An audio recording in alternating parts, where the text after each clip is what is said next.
Splendid. DeRon Horton, you play Lionel in the Netflix series Dear White People, which premiered its second season this spring. What interested you about this role and the series when the opportunity first came about? I believe what interests me about the role itself is the complexity in it. You know, I think the role has many layers, and so I just wanted to really challenge myself to do something completely real, but also that'll challenge me as an artist as well to become better in terms of my own self and help the world at the same time. And the role of Lionel was played in the original film, of course, by Tyler James Williams. What was it like to step into a role that had been previously established like that? It was interesting, man, because I didn't want to step on his legacy at all, so I tried to stray away from the things that he did. But yeah, I think I adopted some of the same approaches that he had in terms of what the fans liked about the character, what I liked about it, but I just added a little bit of my own sauce and seasoning to it. But yeah, I think he did a great job. But it's a big thing, you know, stepping into the role that somebody has already created. But I hope I did all right. What would you say? Was there any specific seasoning that you wanted to separate yourself out from Tyler James Williams and sort of make it your own in particular ways? Well, I think them removing the afro already had to make me create something completely different. But yeah, I don't know. I think he was a little bit more. I didn't know he was going to turn out. His sexuality was going to change in the movie at all. That completely surprised me, you know. And I think the fact that the audience knew what it was at first, or when the movie came out, it was just, you know, I don't know. It's really tough to really to say what it was exactly. I think my approach was different than his. And how familiar were you with that original film before this opportunity ever came around? Did you see it before, or did you watch it once this show was coming up? I actually watched it once I was about to audition for it, but I had saw advertisement and promotion for it when I was in college, you know. So it was interesting that I didn't watch it then. I think I was on some Unity stuff, you know, and I just got really turned off by the title as well, which is so ignorant because you've been taught your whole life never judge a book by its cover, and in this instance, I did that and it turned out completely wrong. So I was judging myself internally, like, dang man, how could I, you know? But yeah, you know, I didn't get to see it until I was auditioning for it. I was like, this is great, very timeless, very honest, and it's so relevant. So I was that. And the show when it started, of course, with that title, it had a lot of people sight unseen, upset online. I believe it was accused of white genocide at one point. Do you still get that kind of trolling about the show online, or do you mostly and everybody else get mostly the positive reactions? I think the first season for sure we got a lot of bad energy, you know, but I think a lot of people have waited to watch it themselves to see what it's really about and really understood the concept and have decided not to add so much negativity because it's ignorant, you know. And secondly, the movie came out 3 years ago, so maybe it was just a greater population who hadn't seen it. But I think, yeah, I try to focus on the positive, you know. And now that the second season is out, a lot of people really love it. Yeah, the show was created by Justin Simien, who of course also wrote and directed the film. What was it like working with him in developing your character? Oh man, Justin is a genius. So, and I don't say that because he's the executive producer, the creator of the show, but he's really talented. You know, I think he's probably the smartest person I've ever met. And yeah, I think I just tried to adopt as much knowledge as I could from him and put that into Lionel, but he never was super meticulous about the character. You know, he allowed me to have this creative freedom, which is really a gem and something I cherish and don't take for granted at all in this industry. But yeah, he was really he gave me exactly what I needed. You know, he never told me exactly what to do. Just mold. Yeah, and would you say that you yourself are very different from Lionel, or are there any experiences that he has that you can relate to? Um, yeah, I think I'm a lot different than he is, to be honest. I mean, I have a little bit of social anxiety, just a little bit. You know, I don't really go to the club too often, or turn up. You know, I mean, you have fun with your friends, but social settings that are just super compact kind of make me nervous. Uh, uh, and Yeah, no, but I was used to being the only person in a certain situation or feeling like an outcast because I grew up overseas. I was like the only black person in my high school for a really long time, so I understood that. And also going to art school, there's just so many different bodies and people and energy around. You know, the different characteristics about everyone. Like, you don't know which click to cling to. You know, you don't. It's tough. So I think I resonate with that. And Lionel is sort of a shy, introverted character, but he does come out of his shell a little bit more in season two. What was it like to get to play him in season two as he got a little bit more assertive? It was good. You know, it was therapeutic. I stole that word from Marquis, who plays Reggie. Therapeutic. Yeah, because I think this season we gave the audience a lot of what they really wanted to see, you know, but still have a sense of reserve. We don't know what is to come next. But yeah, to see him find himself a little bit more and find uh, a portion of love at the same time is something that gives people hope, that gives the audience hope, you know, and people that are like him, that gives them an infinite amount of hope, I hope at least. To find love and find yourself, somebody else.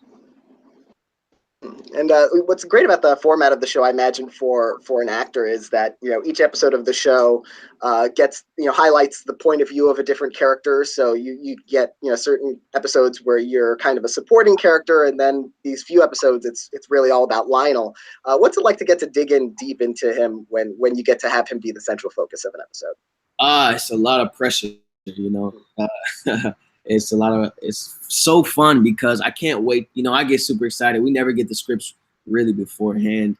That maybe the night before or on the day sometimes. So I get excited to see how he's going to connect with everybody else, but also how I can really focus and create something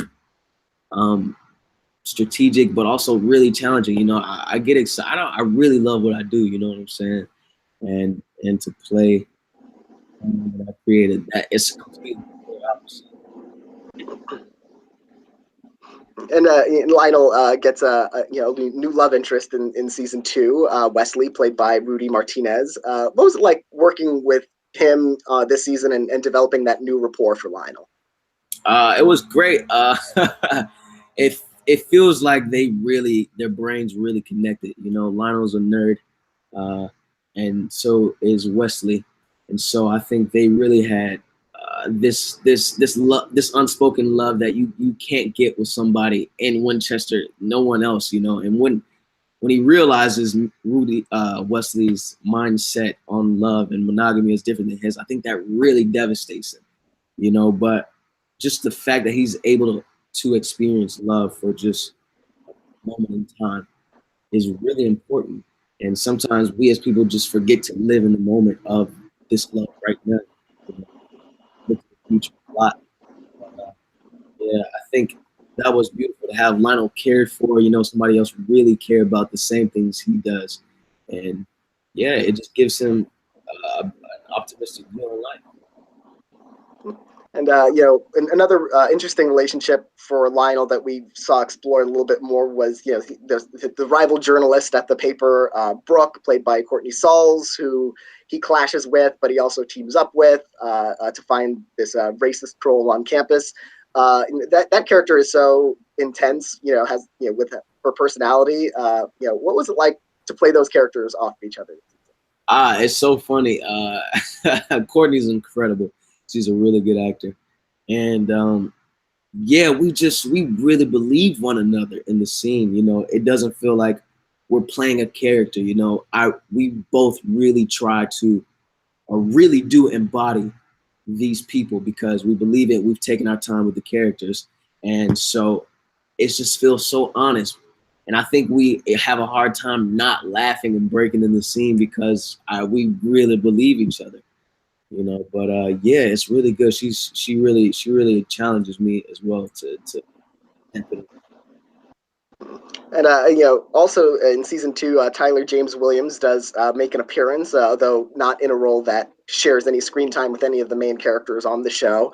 Did you ever get a chance to meet him and talk to him about Lionel, since you both played him? Yeah, yeah, we did. We talked. He's a cool cat. I rock with him. He's real chill. The funny thing is, we didn't really even talk about the characters we played. You know, maybe just a little bit like, oh man, you killed him in the film. He was like, yeah, you doing your thing in the show, and that was really it. But we was just chilling, like just regular conversation, to be honest. Yeah. There was actually a line in the show that was taken out. It was something like, oh my God, we were watching him on screen and we were saying, Lionel, you kind of remind us of Carson Rose. And Lionel goes, I don't see it, you know? But they took it out. And the show in general has dealt with hot button issues involving race and identity. And season 1 was shot mostly before the presidential election in 2016. And the show doesn't really address Trump now in season 2 all that much, like at least not directly. But how did it feel making season 2 in the political climate we're in now? It felt like we had a really an important job to present, you know. But I think it was good that we strayed away from the presidency because we don't know who our audience could be. You know, it could be certain. I mean, we there's a couple mentions of it, but I think it's just really important to have a perspective on everybody's view about the world and ourselves, and how we're being run. But yeah, it's interesting. You know, I'm glad we didn't talk about it too much because the show really isn't trying to be preachy. You know, it's not dedicated to one person specifically. It's about all colors, all ethnicities, all orientations, aspects of life. So yeah, it's good. And I don't know if the show has been officially renewed yet, or if you guys know if it's coming back for season 3. But fingers crossed, knock on wood. Are there any aspects of Lionel you'd still like to explore that you haven't yet specifically? Yeah, I really honestly, I mean, I maybe want to see part of his childhood, what he was like as a child. When did he honestly feel like this was the first time he thought that he was different than everybody else, you know? So I think that's an important time in a lot of people's lives when we figured out, oh, this is where I want to go, this side of the grass, you know. So I think that's important. Everybody, yeah, maybe a childhood. I don't know. Maybe I'm not a writer in the show, so I'm gonna just leave it up to them to be as creative. And a big series regular role like this, have you found since the show premiered last year, and of course season 2 this year, has it opened up a lot of other opportunities for you as an actor in the intervening time? Yeah, it's opened up some opportunities for sure. You know, I'm a really picky person, so I try and choose wisely. I don't want to be uh, seen as doing the same thing because you're gonna get tired of seeing me play a guy with glasses, you know. But I have some other projects coming soon, which I can't speak on, but I'm excited for people to see. And God willing, you know, that I'm blessed with more opportunities to create. And a few months after season 1 premiered last year, 2017, you were also featured in Roman J. Israel Esquire with Denzel Washington, who, of course, earned an Oscar nomination for that performance. What was it like working with him on that project? Was how big was that to kind of get to work opposite him?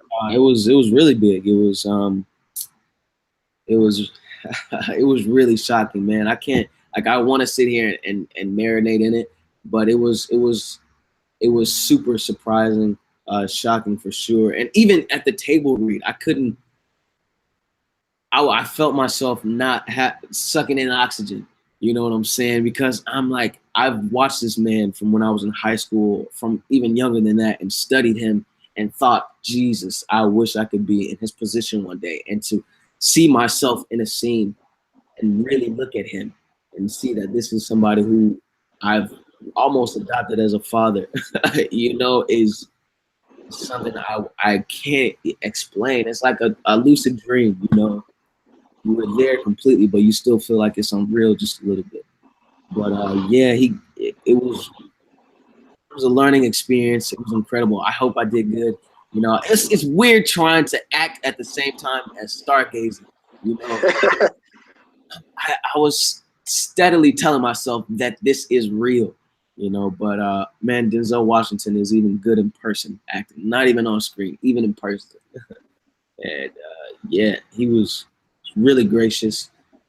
He didn't tell me what to do. You expect that from veteran actors to be like, oh, this is how the scene's gonna go. It wasn't like that at all. We just fed off each other. So I'm super grateful for that. Well, I want to congratulate you on that, and also, of course, Dear White People, seasons 1 and 2, both streaming, and fingers crossed for season 3 next year.